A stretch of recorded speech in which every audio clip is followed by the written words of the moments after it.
Donc vous m'avez dit tout à l'heure que vous étiez chrétienne quand vous étiez jeune, vous avez baigné dans l'église, enfin dans les pratiques de l'église catholique.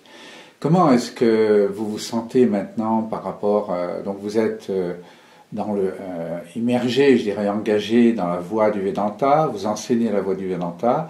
Comment est-ce que vous vous ressentez maintenant par rapport au christianisme et au catholicisme qui a été votre voie d'avant? C'est vrai que je suis maintenant totalement immergée dans la tradition hindoue. Je fais partie d'un ordre spirituel hindou qui est le sannyas, donc je suis vraiment totalement engagée. Mais en même temps, au cours de toutes ces années, ça fait quand même plus de 20 ans que je suis dans la Chinmaya Mission, je n'ai jamais renié ni le fait que je sois française, je suis toujours très imprégnée de ma culture française et bien sûr de ma religion. C'est-à-dire, je n'ai jamais quitté ma religion en fait. Et je dirais même que le Vedanta, l'enseignement du Vedanta, qui est une métaphysique, m'a permis de mieux comprendre la beauté du christianisme. Ça ne veut pas dire que, bien sûr, je sois parfaitement à l'aise dans l'institution religieuse qui est l'Église, hein, même si elle est sacrée, sur certains aspects. Je ne partage pas entièrement l'enseignement et la manière dont les choses sont quelquefois menées, mais en ce qui concerne le message du Christ, la personne du Christ, et toute la portée spirituelle du Christ, c'est toujours avec moi. C'est vraiment quelque chose qui est dans mon cœur et que je n'ai jamais renié.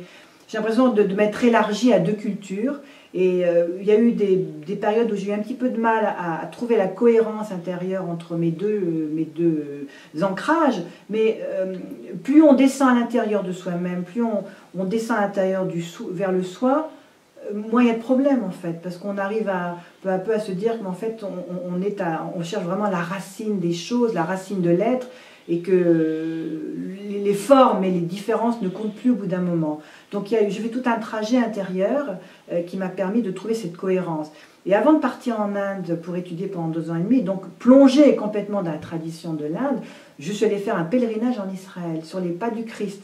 J'avais vraiment envie, avant de partir en Inde, de bien renouer avec ma tradition pour essayer de comprendre ce qu'était le Christ pour moi. Et en fait, ça m'a beaucoup porté aussi, le fait d'avoir été jusqu'au bout avant de partir en Inde. Donc pour moi, il n'y a pas de contradiction maintenant. Est-ce qu'on pourrait dire que votre relation au Christ nourrit votre partie affective, parce qu'on a tous, vous avez parlé du cœur, vous portez le Christ dans votre cœur, donc je dirais, c'est une relation de l'ordre de l'affect, et que le Vedanta, c'est plus la grande connaissance, donc c'est gnana, je dirais, c'est l'intellect, c'est l'utilisation de l'intellect, ça nourrit l'intellect, et le christianisme nourrirait le cœur.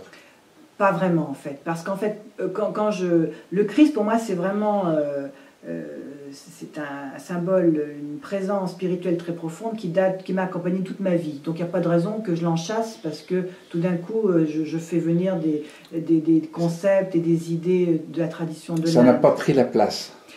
Disons que c'est plutôt que j'ai l'impression, comme on dit en anglais, accommodate. J'ai l'impression que je me suis élargie moi-même et que tout ça est en moi. Donc le Christ est présent, mais c'est vrai que je suis extrêmement touchée par la symbolique des divinités hindoues, quand on les connaît, en particulier toute la symbolique est d'une profondeur spirituelle que j'ai aussi, pour laquelle j'ai fait de la place. Et donc tout ça cohabite en moi, mais à un niveau extrêmement profond. C'est-à-dire je ne vénère pas Shiva, Vishnu, Krishna comme un Indien le ferait. Donc c'est comme si chaque chose avait trouvé sa place en moi-même, dans mon espace intérieur, et que la cohérence de tout ça, c'est la quête de l'être, de la dimension éternelle, infinie, qui est le centre, qui est vraiment le pivot de ma vie intérieure. Et donc tout le reste, à différents niveaux, est là. Et j'y fais appel non pas soit de manière affective ou intellectuelle, mais toutes les parties de mon être acceptent ces différents symboles, idées, concepts, pratiques. Donc tout ça est là, et j'y fais appel à différents moments de ma vie, mais le pivot de ma vie, c'est vraiment la présence intérieure sans forme, en fait, cette espèce de présence infinie, sacrée, sainte, lumineuse, que les écritures de l'Inde désignent sous le nom du soi, ou simplement de l'existence conscience. comment dire, la relation à une forme n'est pas pour vous une nécessité impérative. Disons que je n'en ai pas qu'une. Ouais. Si j'ai aussi besoin de forme, mais à certains moments de ma vie spirituelle, et dans ce cas, il n'y a pas de forme unique.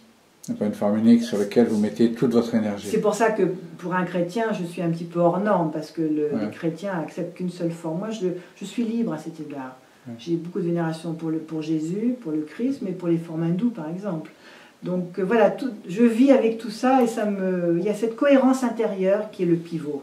On a employé beaucoup dans cet entretien le mot libre ou liberté. Donc en fait, est-ce que ce que vous cherchez, c'est pas justement à trouver la liberté et à être libre? Mais sûrement, parce que quand j'ai entendu la première fois Swami Chinmayananda, donc en 1983 en France, tout à l'heure je vous ai dit que quand je l'ai entendu, j'ai eu le sentiment profond, là ici, que j'avais attendu ce message toute ma vie, mais ce qui m'avait frappé dans son enseignement, c'était d'abord le côté positif, le côté joyeux et la liberté intérieure qui était vraiment le message du Vedanta. Donc effectivement, oui, je pense que la liberté intérieure est l'une de mes motivations. Donc vous conduisez les gens autour de vous vers la liberté. Tout à fait. C'est l'essentiel du rapport entre un élève et un enseignant. Merci.